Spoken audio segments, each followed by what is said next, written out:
Olá, galera do sexto ano, sou o professor João Afonso Baué, professor de História de vocês. Hoje nós iremos trabalhar a história dos primeiros povoadores da Terra.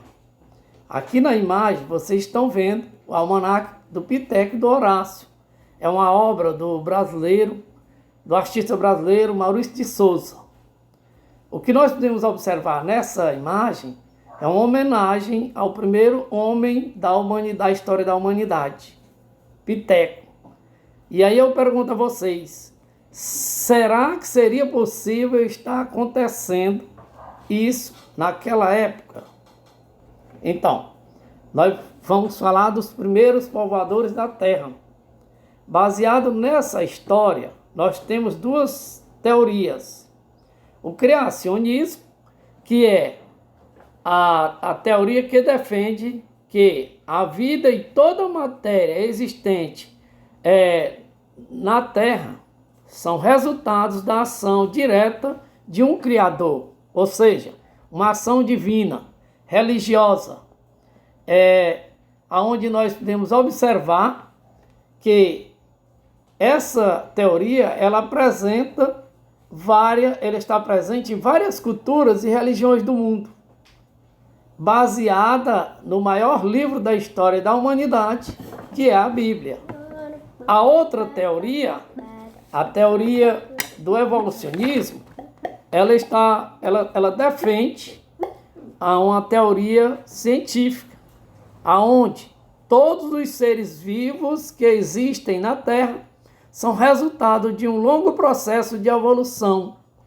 Quem defendeu primeiro essa tese foi o cientista Charles Darwin. Ele defendia o processo de evolução da espécie.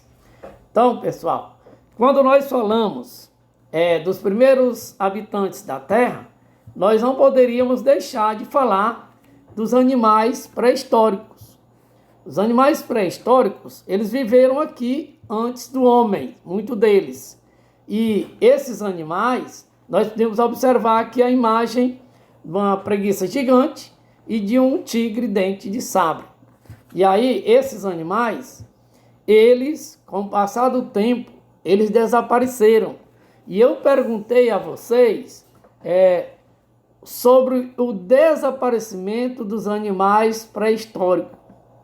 Olha, muitas das espécies desses animais não apresentavam características para enfrentar as mudanças que, de tempos em tempos, ocorria no ambiente. E como eles não conseguiam chegar à fase de reprodução, esses animais foram desaparecendo. E aí nós temos o exemplo da preguiça gigante, dos mamutes e outros animais. Quando nós falamos nesses animais pré-históricos, aí nós chegamos à presença humana, os primeiros hominídeos da história. Os seres humanos, eles pertencem à classe dos primatas. Primatas, na realidade, mamífero com capacidade de agarrar objetos e de perceber visualmente a distância em que eles se encontram. Os primatas, eles deram origem aos primeiros homens. E esses primeiros homens foram chamados de australopitecos. E aí nós voltamos lá no almanaque do Maurício de Souza, que fala do Piteco. É uma homenagem ao Australopithecus, o fóssil mais antigo da história do homem. Ele viveu cerca de 5,5 milhões de anos e andava ereto sobre 2 pés. Então, esse foi o primeiro homem da história da humanidade. Quando nós falamos de fósseis, lá do Australopithecus, nós podemos observar que fósseis são vestígios ou restos petrificados de animais, plantas ou outros seres vivos em rocha, como moldes do corpo ou parte deste, rastro, pegadas. E esses animais ou plantas, eles viveram aqui na Terra há milhares de tempos. E aí nós podemos observar nós temos aqui a caveira da Luzia, que é o mais antigo fóssil humano encontrado no Brasil. Depois nós encontramos um fêmur.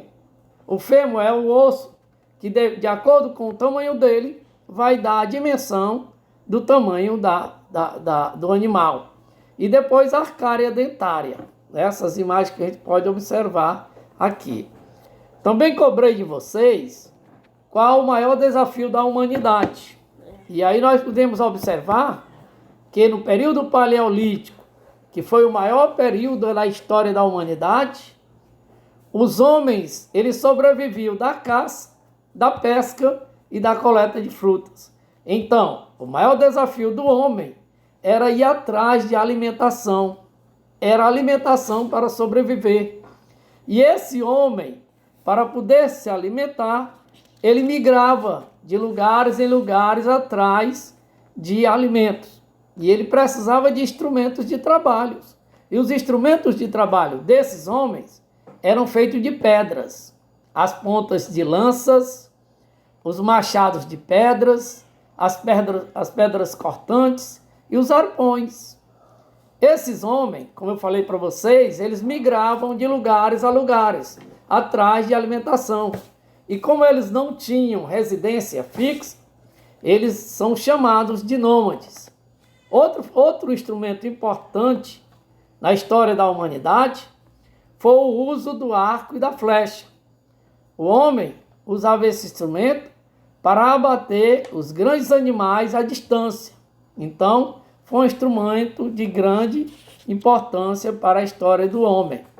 Ora, pessoal, mas se o homem criou instrumento para abater os animais, então ele necessitava de algo que ajudasse a ele viver melhor. E ele buscou, através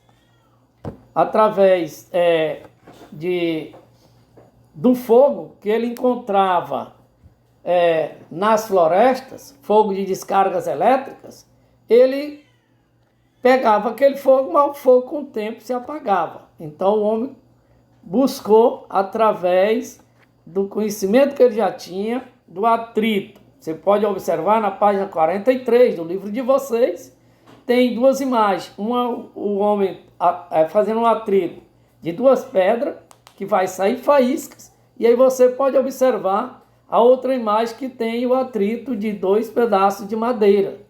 E aí, há cerca de 500 mil anos atrás, o homem descobriu o fogo e passou a dominar esse fogo.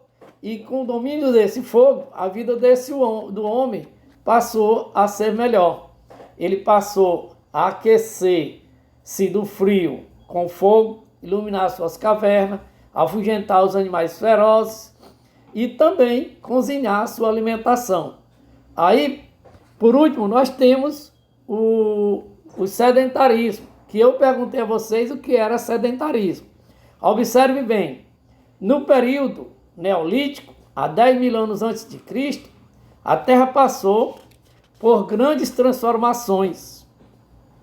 E aí nós podemos observar que essas transformações, o clima que era temperado, as temperaturas se elevaram e as camadas de gelo que cobriam a parte da superfície terrestre recuaram. E aí nós podemos observar também que nesse período, o homem também passou a polir a pedra. Outrora ele usava pedra sem polimento. E aí, com o polimento da pedra, ele passou a ter instrumentos mais cortantes. E com isso ele conquistou a agricultura. Paralelamente à conquista da agricultura, o homem domesticou animais. E como ele domesticou animais e passou a ser agricultor, esses homens passaram a ser chamados, o homem neolítico, de agricultores e pastores. E eles passaram a ter residência fixa. Então, ele passou a ser um homem sedentário. Então, aquele homem que era sedentário, aquele homem que era nômade, lá no período paleolítico, no período neolítico, ele passa a ser um homem sedentário, passa a ter residência fixa. E aí, nós podemos observar que essa foi a nossa aula de história, certo? Até outro encontro e fique em casa.